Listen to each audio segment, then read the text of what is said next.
Welcome to Wisdom for the Present, where we take ancient truth and bring it into clear, modern understanding. This episode uses AI-generated narration based on human research and written material. So imagine for a moment, just try to picture the physical tension of this scene. Oh, it must have been palpable. Right. You have this entire nation, hundreds of thousands, maybe even millions of people, just standing there in the dust on the plains of Moab. Just waiting. Exactly. The wind is howling off the desert, and right in front of them is the Jordan River. And just across that water is the land they have been wandering in circles for, 40 excruciating years to reach. It's the culmination of everything, their entire collective identity. Yeah. But standing before them is their leader, Moses. He's 120 years old, and he knows he's going to die right there on that side of the river. He is not crossing over with them. Right.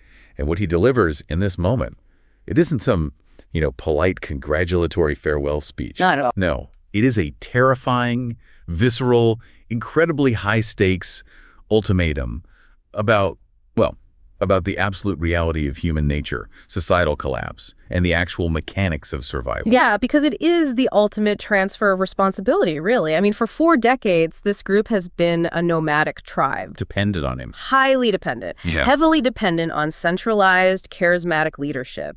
And according to their own narrative, dependent on daily external miracles just to eat. Right. Literally waiting for food to drop from the sky. Exactly. But now they're about to transition into a settled agrarian nation state. Yeah. They are going to have to govern themselves. Which is a massive shift. It's everything. They have to manage a complex economy, interact with deeply entrenched surrounding cultures, and essentially build a functioning society from the ground up. Wow. So they need a new operating system. Yes. And what we are looking at in these specific chapters, Deuteronomy 27 through 30, is the constitutional framework for that society. But it's not, some sterile legal document. No, not at all. It is heavily psychological. And that is exactly our mission for this deep dive. We're going to examine the structural and psychological mechanisms buried in this ancient treaty. And there are a lot of them. There really are. Yeah. We want to understand how these concepts, like massive physical monuments, chilling public curses, promises of agricultural flourishing, and even a framework for total societal collapse, how all of that actually provides a profound analytical mirror for our modern world. Because it does. It maps perfectly. It really does. We are looking at the sociology of high-trust communities, the neuroscience of our own defense mechanisms, and, the daily micro-decisions that build or destroy a life. So where do we start?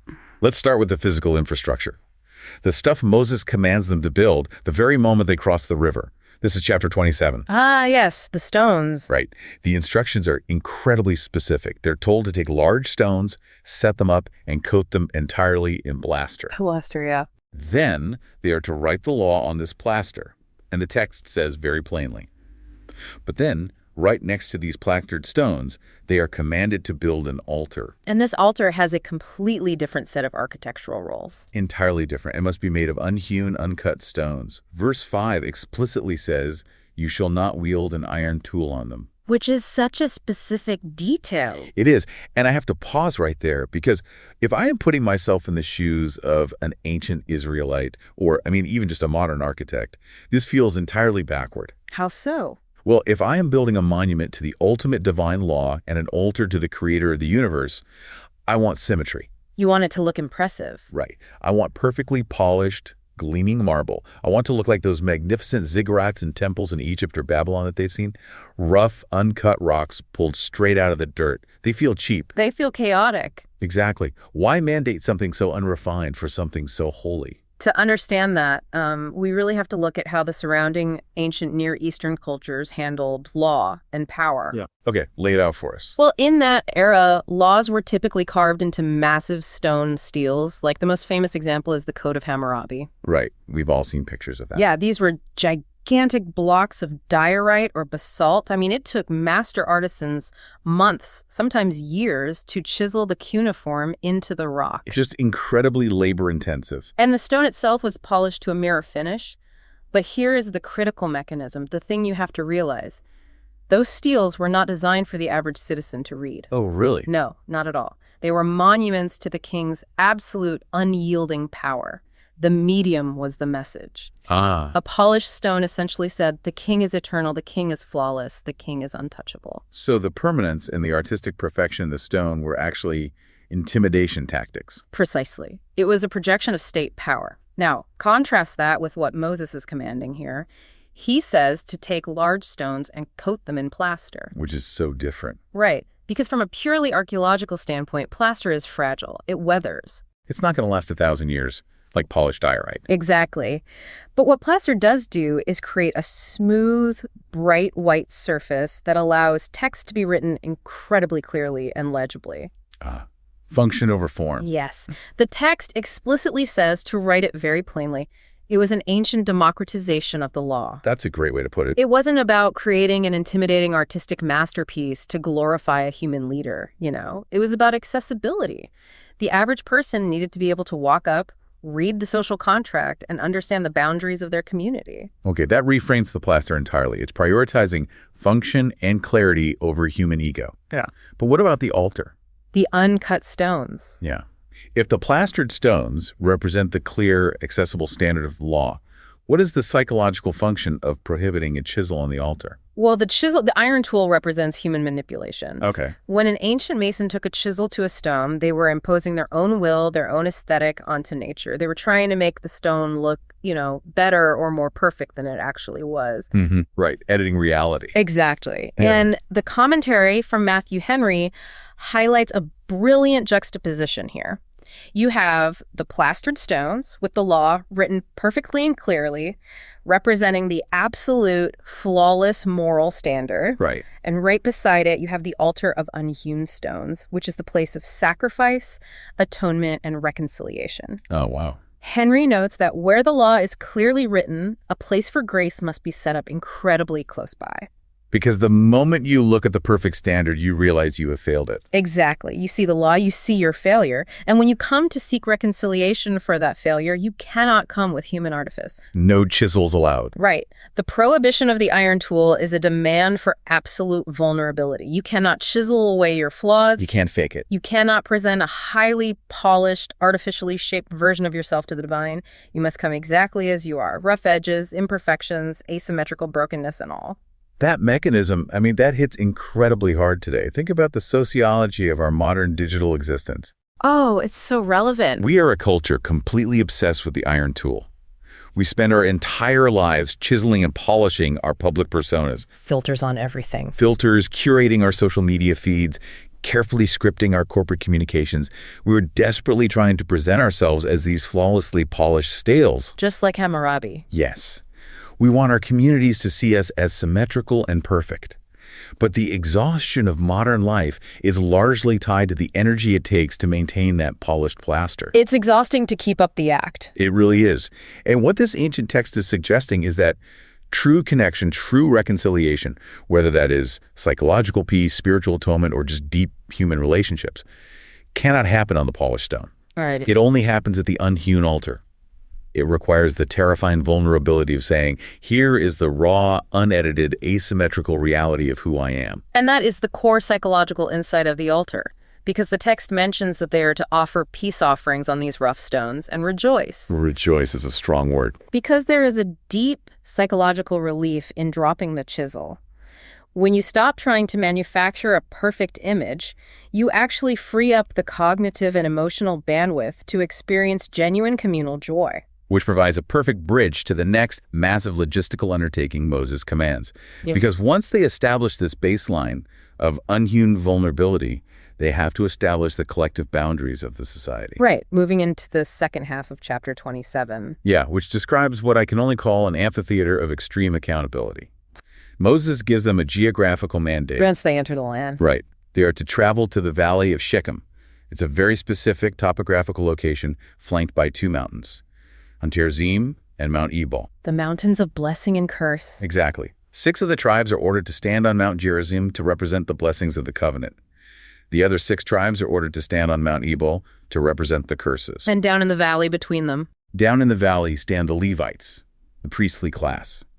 The Levites are to shout out a series of specific curses, and after every single one, the entire nation of millions of people must shout back, Amen. It's just a staggering scene to imagine. Let's unpack the physics and the psychology of this. First of all, the acoustic reality of that specific valley is historically documented to be uniquely resonant. Oh, absolutely. It acts like a natural megaphone. So you have this overwhelming, thunderous, auditory experience of an entire society verbally binding themselves to a social contract. And amen isn't just a passive word. Right. It means so be it, or it is true and binding. But where a modern reader hits a massive speed bump is the word curse. Yeah, that word carries a lot of baggage. We hear that word, and we instantly think of fantasy novels. We think of a witch in a forest casting a magical hex. It sounds so superstitious. It does, and we have to completely discard that modern linguistic baggage. In the framework of ancient Near Eastern treaties, specifically these suzerain vassal treaties, a curse is not a magical incantation. Okay, so what is it? It is a highly formalized legal declaration of cause and effect. It is a statement of the natural, structural consequences of violating the community's ethical baseline. Okay, that makes more sense. Think of it like a structural engineer warning about a foundation. If you remove a load-bearing wall, the house will collapse. The engineer isn't cursing the house with magic. They are stating a mechanical reality. Wow. Yes. So when the people are shouting amen, they are acknowledging the mechanical reality of their society. They are saying, we agree that if we do these things, we will structurally destroy ourselves, and we accept the collective responsibility to prevent it. That is so powerful. But what makes this specific ceremony so fascinating for a sociologist or a psychologist is the actual content of the list the Levites shout. This is exactly what caught my attention immediately, because if I'm writing a foundational legal document for a new nation, I am starting with the big, obvious public crimes. Treason, murder! Right. I'm focusing on rioting, armed robbery, things that disrupt the state openly. Yeah. But this list is incredibly specific, and it focuses almost entirely on the shadows. The secret sins. Yeah. It says, cursed is the man who makes a carved idol and sets it up in secret. Cursed is he who moves his neighbor's landmark. It keeps going. Cursed is he who leads a blind man astray on the road. Cursed is he who perverts the justice due to the sojourner, the fatherless, and the widow. Cursed is he who strikes down his neighbor in secret. And taking a bribe. Right. Cursed is he who takes a bribe to strike down an innocent person. This isn't a list of public chaos. It's a list of invisible rot. It really is. Take the landmark, for example. In an agrarian economy, land is life. It is your only means of generating wealth and survival. It's everything. So if you want to steal someone's land, you don't show up at high noon with an army. You wait until 2 a.m., you go out into the field, and you physically move the heavy boundary stone just 3 inches into your neighbor's property. Just a little bit. Then you wait 6 months, and you move it another 3 inches. Over the course of 10 years, you have quietly absorbed half an acre of their livelihood, and no one ever saw you do it. It is incremental gaslighting theft. Exactly. It is the ultimate white-collar crime of the ancient world. It relies entirely on the assumption of unobservability. The perpetrator thinks, well, because human law enforcement didn't see me, the action has no systemic consequence. They think they got away with it. Right. And look at the curse about leading the blind astray. On a literal level, it is a despicable act of cruelty. But the commentaries analyze this on a much deeper structural level. Like an analogy. Yes. The blind man represents anyone with a severe information asymmetry. It represents the ignorant, the naive, the vulnerable. Leading them astray is the act of exploiting someone's lack of knowledge for your own game. No. It's giving a bad financial tip to someone who trusts you so you can short the stock. It's writing predatory fine print in a contract that you know the other party cannot comprehend. It's the exploitation of leverage. Exactly. And the perversion of justice for the sojourner, the fatherless, and the widow fits perfectly into this mechanism too. Right, because in the ancient world, these 3 categories of people had absolutely zero social capital. None at all. A widow had no husband to advocate for her in the patriarchal legal system. An orphan had no family network.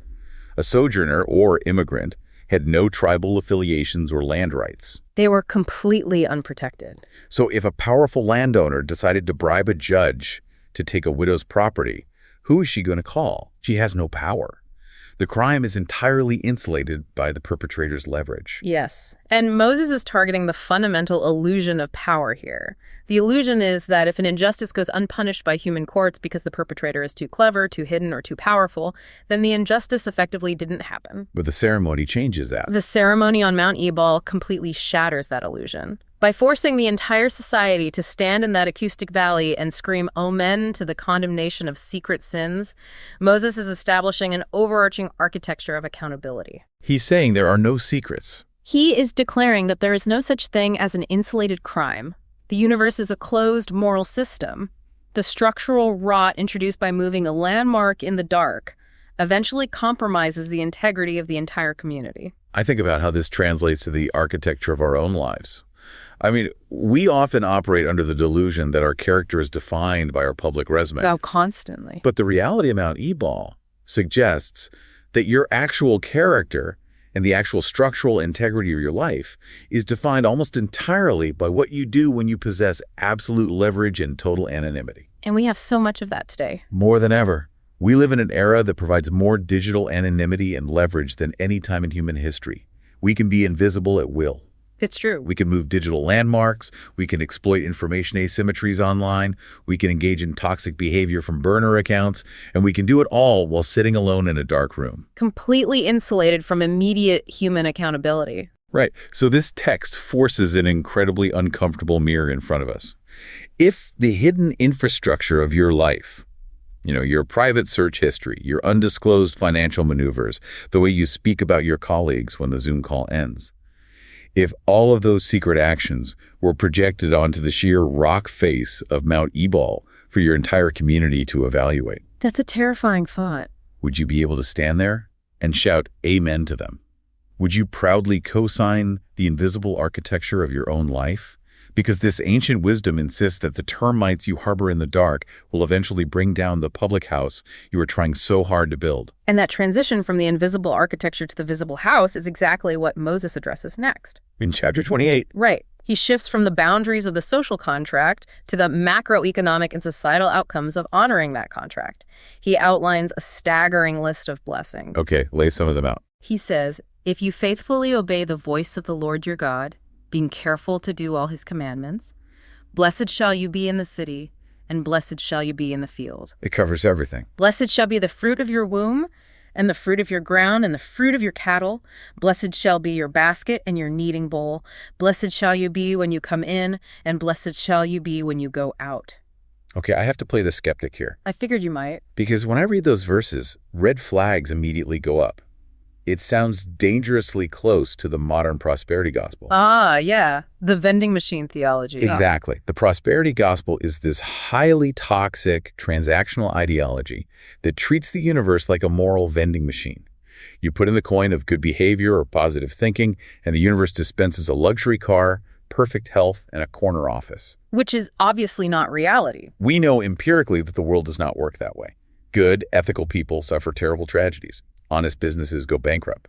So how do we extract genuine wisdom from this text without falling into a naive transactional trap? That is a crucial distinction to make. We have to understand the specific historical and covenantal context of Deuteronomy. Okay, what is that context? This was a unique temporal covenant made with a specific nation for their agrarian survival in a specific geographical location. It is not a universal promise of individual wealth for every human being across time. So it's a societal promise, not an individual guarantee. Right. However, we cannot discard the sociological reality that Moses is describing. If we strip away the magical thinking, what the text is actually detailing is the natural compounding interest of a high-trust society. A high-trust society. I like that. Let's look at the mechanics of trust. When a community genuinely operates according to the boundaries established on Mount Ebal, when judges cannot be bribed, when the vulnerable are actively protected, when weights and measures in the marketplace are honest, and when neighbors don't secretly move landmarks, what happens to the friction in that society? Well, the friction basically disappears. Transaction costs plummet. Exactly. In a low-trust society, you have to spend an enormous amount of resources on defense. You need cameras, lawyers, contracts. You need complex security systems, you need endless legal contracts, you need enforcement agencies, and you still live in a state of hypervigilance. That's a huge drain on energy.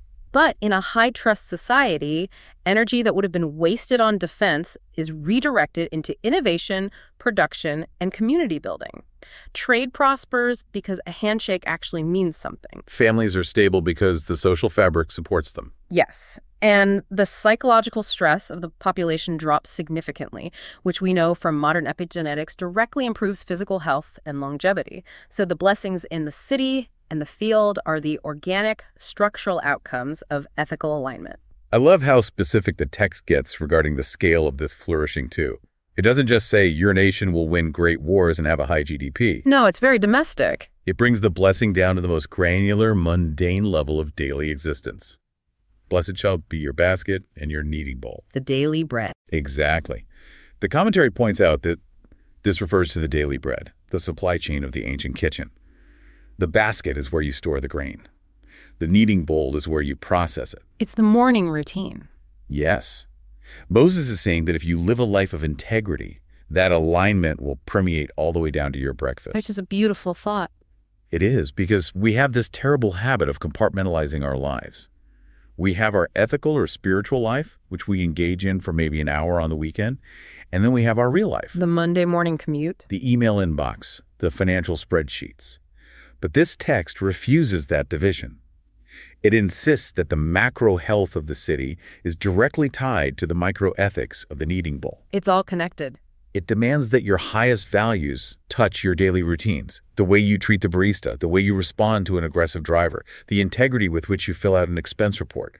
These are the kneading bowls of modern life. But, and this is a big but, the text is equally insistent on the reverse mechanism. If the microethics decay, If the daily microethics decay, the macrostructure collapses. And this brings us to the second half of chapter 28, which is undeniably one of the most difficult, graphic, and psychologically disturbing passages in all of ancient literature. it is tough to read. Moses pivots from the blessings to the curses of disobedience, but the scale is not balanced. The blessings take up 14 verses. The curses take up 54 verses of relentless, escalating horror. It reads like the anatomy of an apocalypse. It really does. And it's an obstacle to growth for anyone trying to read this text for wisdom, because it doesn't just predict a mild recession or a temporary political setback. It describes absolute, total systemic eradication. Every system failing at once. Right. It predicts the botch of Egypt, tumors, scabs, and madness. It describes severe ecological collapse, the sky over their heads turning to bronze and the earth beneath them to iron. Which is a terrifying metaphor for a drought. Yeah, a poetic, terrifying way of describing total drought, where no rain falls and the soil becomes impenetrable dust. And then it moves into military defeat, which culminates in these horrific siege scenarios. This is where it gets incredibly dark. It describes a foreign nation arriving as swift as the eagle flies, a nation whose language they do not understand. And it details the physical and psychological breakdown inside the besieged cities. The starvation. Yes, it describes people becoming so desperate from starvation that the most refined, tender members of society resort to cannibalizing their own children. It's unspeakable. And it concludes with the ultimate dark irony. The survivors being loaded onto ships and sent back to Egypt, the very place they were liberated from centuries earlier, to offer themselves as slaves. But the market is so saturated that no one will even buy them. The lowest possible point. I have to challenge this text. How does a modern person extract any constructive wisdom from this? It sounds cruel. It sounds vindictive. It weaves less like a natural consequence and more like the sadistic revenge of an angry deity. Right. Why is the language so disproportionately graphic? It is a profoundly difficult passage, I completely agree. But we have to approach it through two distinct lenses: the historical reality and the psychological warning. Okay, let's start with the history. First, on a purely historical and contextual level, the commentaries from scholars like Albert Barnes emphasize that this wasn't just hyperbole designed to scare children into behaving.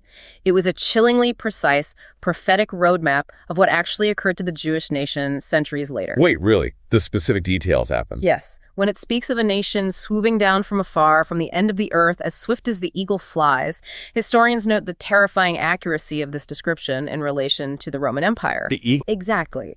The primary military ensign of the Roman legions was the aquila, the eagle. And during the First Jewish-Roman War, which culminated in the destruction of Jerusalem in 70 A.D. by the Roman generals Vespasian and Titus, the details of the siege match Deuteronomy 28 with horrifying precision. That is wild. The historian Josephus, who was an eyewitness to the siege of Jerusalem, documented the exact horrors Moses described. He recorded the total starvation, the breakdown of all human decency, the infighting, and yes, the documented instances of cannibalism among the desperate population. So it wasn't a metaphor. Not at all. And following the fall of the city, thousands of Jewish captives were sent to the mines in Egypt or sold in slave markets. The text isn't a sadistic fantasy. It is an agonizingly accurate historical document of societal collapse. So the graphic nature isn't divine malice. To use an analogy, if a chemical company manufactures a highly lethal corrosive acid, they don't put a polite pastel-colored sticker on the vat that says, "Please be careful." No, they make it as scary as possible. Right. They plaster it with glaring neon hazard labels, skull and crossbones, and graphic descriptions of tissue damage. The graphic warning isn't there because the company hates you. The warning is graphic because the substance will literally dissolve you. That's exactly it. The text is acting as a hazmat label for systemic moral collapse. That is an excellent framework. Moses is outlining the mechanics of compounding failure. When a society abandons its ethical baseline, the resulting failure isn't linear, it is exponential. One compromised system overloads the next. Exactly. If corruption normalizes, like moving the landmark, economic inequality skyrockets. Extreme inequality leads to internal social fracturing. A fractured society cannot maintain its infrastructure or its agriculture, leading to ecological vulnerability. And that invites outside attacks. Right. Yeah. That internal weakness invites external military aggression. And when a society under siege has already abandoned its communal trust, the pressure of starvation doesn't forge solidarity. It accelerates the descent into base animal survival. But beyond the macro societal collapse, the text captures the internal psychological horror of this decay. Verses 66 and 67 are perhaps the most haunting in the entire book. What does this say? It says, "Your life shall hang in doubt before you. Night and day you shall be in dread and have no assurance of your life. In the morning you shall say, if only it were evening. And at evening you shall say, if only it were morning. Because of the dread that your heart shall feel and the sights that your eyes shall see." That is the most accurate description of severe clinical anxiety I have ever read in an ancient text. It really is. The total dysregulation of the nervous system. Your cortisol levels are permanently spiked. You cannot sleep because you dread the vulnerability of the night, but you cannot endure the waking hours because of the reality of the day. It is a psychological toll of anime, the condition where societal norms and moral guidance completely disintegrate. When the predictable structures of meaning and justice evaporate, the human mind cannot process the chaos. It just breaks. And this provides a profound contrast to other philosophical systems. Like, a strict Stoic might argue that if you perfectly train your mind, you can maintain absolute internal tranquility, regardless of whether your city is burning or your society is collapsing. Right, just build an internal fortress. But the wisdom of Deuteronomy insists on an integrated reality. We are not isolated brains in jars. Our internal psychological peace is deeply, inextricably linked to the structural integrity of the community we live in. You can't separate them. You cannot actively participate in the corruption of your society and expect to maintain an internal sanctuary.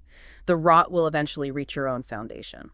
This brings us to a critical inflection point in the text because Moses anticipates exactly how human beings will react to hearing these terrifying warnings. In chapter 29. Yes. In chapter 29, he addresses the psychological defense mechanisms we deploy to ignore the hazmat label. We're very good at ignoring it. We really are. He gathers everyone to renew the covenant. And the text is explicit about who is included. It lists the tribal heads, the elders, the officers, but it also includes the little ones, the wives, and specifically the sojourner who is in your camp, from the one who chops your wood to the one who draws your water. Everyone, from top to bottom. It encompasses the absolute height of power and the absolute bottom of the socioeconomic ladder. No one is exempt. But then, Moses issues a laser-focused warning against a specific internal disposition. A dangerous one. Very. He warns against a person who hears the words of these curses, but blesses himself in his heart, saying, "I shall be safe, though I walk in the stubbornness of my heart." Moses calls this disposition a root bearing poisonous and bitter fruit, or in older translations, a root of gall and wormwood. The delusion of exceptionalism. Exactly. Let's dissect this. This person hears the universal laws of cause and effect. They hear the warnings about societal collapse, and their internal monologue says, yes, that is true for the masses. That applies to the general population. But I am built differently. The rules don't apply to me. Right. My wealth, my cleverness, or my status insulates me from the physics of morality. I can indulge my appetites, I can exploit the system, and I will still have peace. And Matthew Henry captures the sheer arrogance of this mindset. He translates it as the desire to add drunkenness to thirst. What does that mean exactly? Meaning, it's not just fulfilling a basic need, it is the reckless, gluttonous indulgence of desires without any concern for the collateral damage. Wow. And the neuroscience of this defense mechanism is fascinating. Our brains are incredibly efficient at protecting our ego and reducing cognitive dissonance. Yes, they are. If we were to truly internalize the reality that our selfish actions cause systemic harm and will eventually trigger our own ruin, the psychological weight would be intolerable. We would be forced to change our behavior immediately, which requires immense energy. And the brain wants to save energy. So, the brain deploys the delusion of exceptionalism as an energy-saving survival tactic. It creates a narrative blind spot. The politician who implements strict lockdown laws but is caught secretly attending a lavish dinner party isn't necessarily a cartoon villain. They are operating under the narcotic of exceptionalism. Exactly. They've convinced their own brain that their unique stress, their unique position, makes them the exception to the rule. It's the rules for thee, but not for me phenomenon. Yes. And Moses warns that this isn't just a personal failing. It is a root that bears poisonous fruit. If a society allows exceptionalism to take root, if the CEOs, the politicians, and the cultural leaders operate with impunity while demanding compliance from the hewers of wood and drawers of water, the resentment will poison the entire societal soil. It inevitably does. But this naturally raises a massive philosophical frustration. We look around our world and we see the exceptionalists winning. We see corrupt figures hoarding wealth, we see the innocent suffering, and the system doesn't immediately collapse on the perpetrators. It feels incredibly unfair. It feels deeply fundamentally unjust. We want to know the mechanics behind this delay. Why does the universe tolerate the arrogant? And Moses gives an answer at the very end of chapter 29 that is both incredibly profound and, well, for a modern analytical mind, highly frustrating. He says in verse 29, "The secret things belong to the Lord our God, but the things that are revealed belong to us and to our children forever, that we may do all the words of this law." I have to admit, as someone whose entire job is to analyze, dig deep, and try to uncover the why behind everything, it's hard to accept. Being told the secret things belong to God feels like a cop-out. It feels like hitting a firewall in the code of the universe and being told, I don't have administrative privileges to see it. It does feel that way, but from a psychological and philosophical perspective, it is a necessary boundary for human sanity. The commentaries point out that prying into the unsearchable mechanics of macro justice, trying to understand exactly why a specific tragedy happened or why a specific corrupt leader hasn't faced consequences yet, is a recipe for profound despair. You just spiral. You do. We do not have the cognitive capacity to compute the infinite variables of cause and effect across history. If we obsess over the secret things, the cosmic why, we become paralyzed. So what is Moses doing? What Moses is doing is forcefully redirecting human energy away from cosmic speculation and toward local, immediate execution. Action over analysis. Yes. The things revealed are our immediate duties. You may not understand the macro justice of the universe, but you clearly understand the micro obedience required today. You know you shouldn't lie to your client. You know you should be faithful to your spouse. You know you should protect the vulnerable person in your office. The macro management of the universe is not your jurisdiction. The ethical execution of your daily life is. That is a powerful reframing. It shifts us from passive, frustrated observers of the universe into active participants in our local reality. Exactly. But even if we try to focus on our local reality, we inevitably fail. And if the consequences of failure are as absolute as the curses in chapter 28 suggest, are we just doomed? Yep. This brings us to chapter 30, which introduces a mechanical plot twist that completely rewrites the paradigm of ancient literature. It really does. It's unprecedented. Up until this point, the treaty format is relatively standard for the ancient Near East. The Hittite and Assyrian treaties were binary: obey and be protected, or rebel and be annihilated. Right. If a vassal state broke the treaty, the empire would roll in, destroy the city, salt the earth, and the contract was permanently avoided. End of history. But Moses introduces a contingency plan for absolute catastrophic failure. He says in chapter 30, "And when all these things come upon you, the blessing and the curse, and you call them to mind among all the nations where the Lord your God has driven you, and return to the Lord your God, Then the Lord your God will restore your fortunes and have mercy on you, and he will gather you again from all the peoples. It is the invention of the theology of exile and return. It's massive. It means the covenant is not a fragile piece of glass that shatters into oblivion the moment it is dropped. It is an elastic architecture that can stretch into the deepest abyss of human failure and still pull the subject back. That's incredible. But the return is not simply a geographical relocation. It's not just, you learned your lesson, you can go back to your farms. The mechanism of return requires a profound internal alteration. Verse 6. Yes.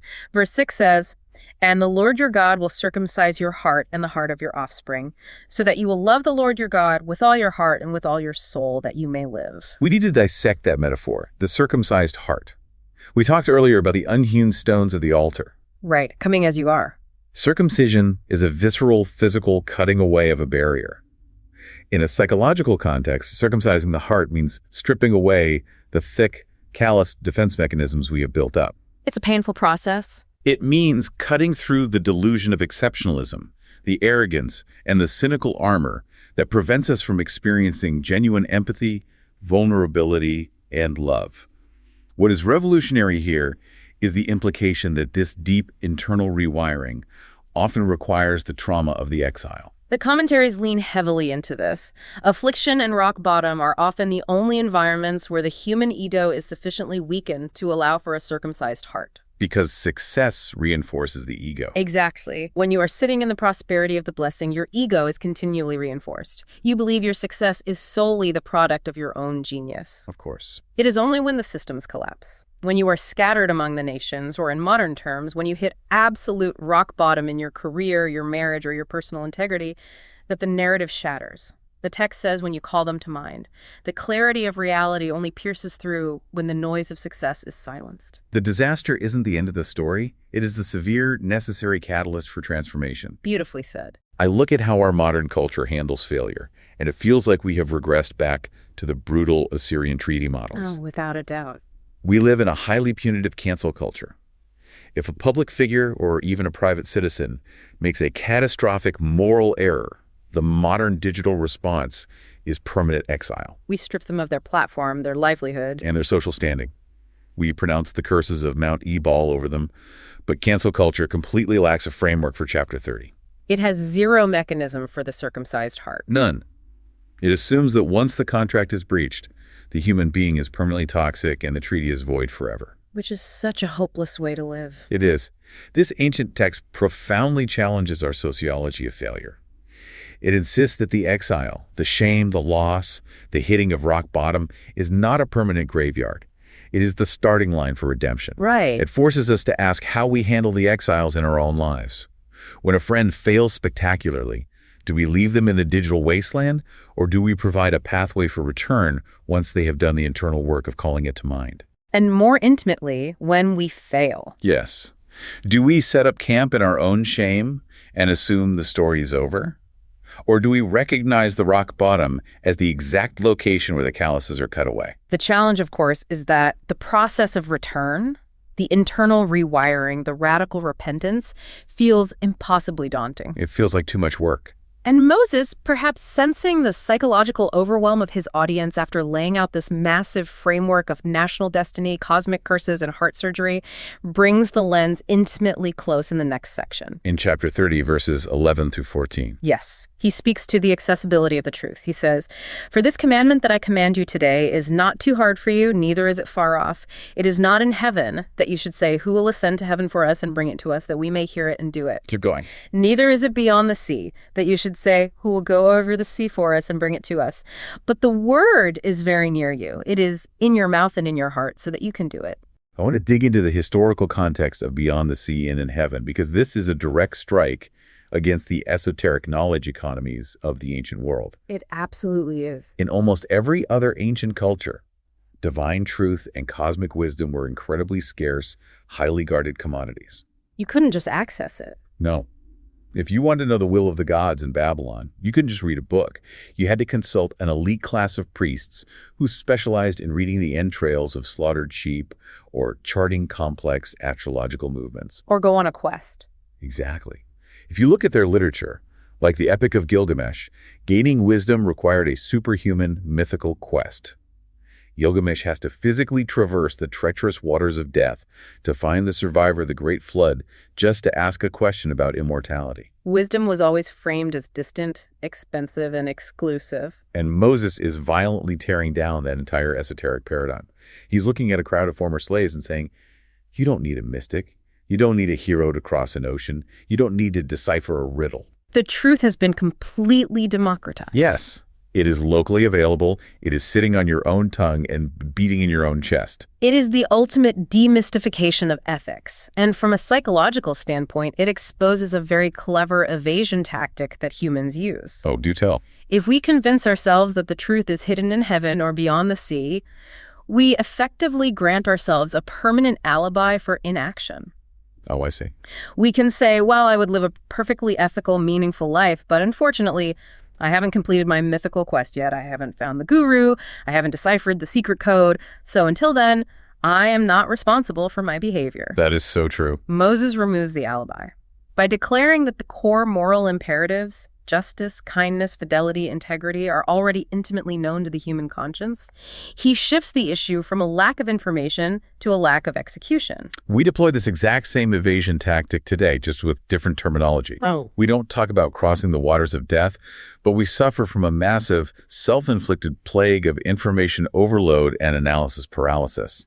Think about the modern wellness industry, or the tech bro biohacking culture.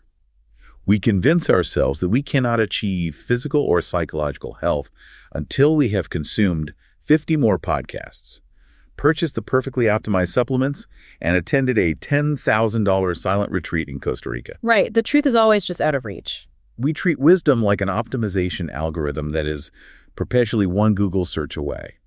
But the reality is, we already know what to do. You already know you need to sleep 8 hours. You already know. You already know you need to put your phone in another room and actually look your children in the eye. You already know you need to stop spending money. You don't have to impress people you don't like. You already know you need to apologize to your partner for what you said yesterday. It's all right there.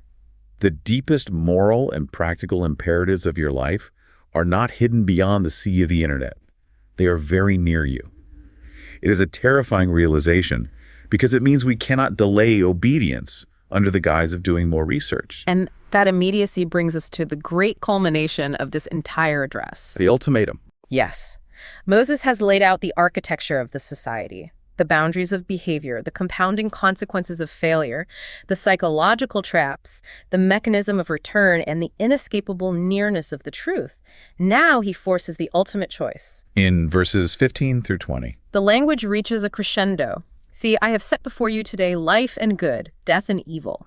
I call heaven and earth to witness against you today that I have set before you life and death, blessing and curse. Therefore choose life, that you and your offspring may live, loving the Lord your God, obeying his voice and holding fast to him, for he is your life and length of days. I call heaven and earth to witness. That is the language of a cosmic courtroom. He is stripping away the final illusion. The illusion of neutrality. We love the illusion of neutrality. We really like to believe that life has a neutral gear. We think we can just coast along, not making any dramatic decisions for good or evil, just surviving day by day. But Moses is asserting a fundamental law of spiritual and societal thermodynamics. In a universe governed by entropy, there is no neutral gear. Exactly. If you leave a physical system alone, it naturally degrades into chaos. If you abandon a garden, it doesn't stay neutral. It becomes consumed by weeds.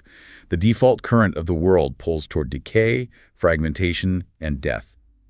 To do nothing is to actively choose the current of death. Maintaining life requires continuous, intentional injection of energy.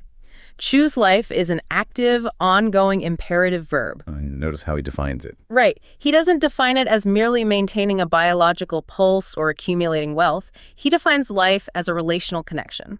Loving, obeying, holding fast. So it's not just following rules. The vitality of the individual and the society isn't found in sterile compliance to a checklist. It is found in an active, clinging relationship to the source of truth, and by extension, a deep ethical connection to the community. This elevates the stakes of our daily existence tremendously. We tend to view our lives as a series of long, boring stretches, punctuated by 2 or 3 massive, life-altering decisions. Like who to marry, what career to choose. Right. But the reality is, we navigate thousands of micro decisions every single day. Where will I direct my attention for the next 10 minutes? How will I speak to the customer service representative on the phone? Will I engage in the office gossip or walk away? Will I be honest about this minor accounting error?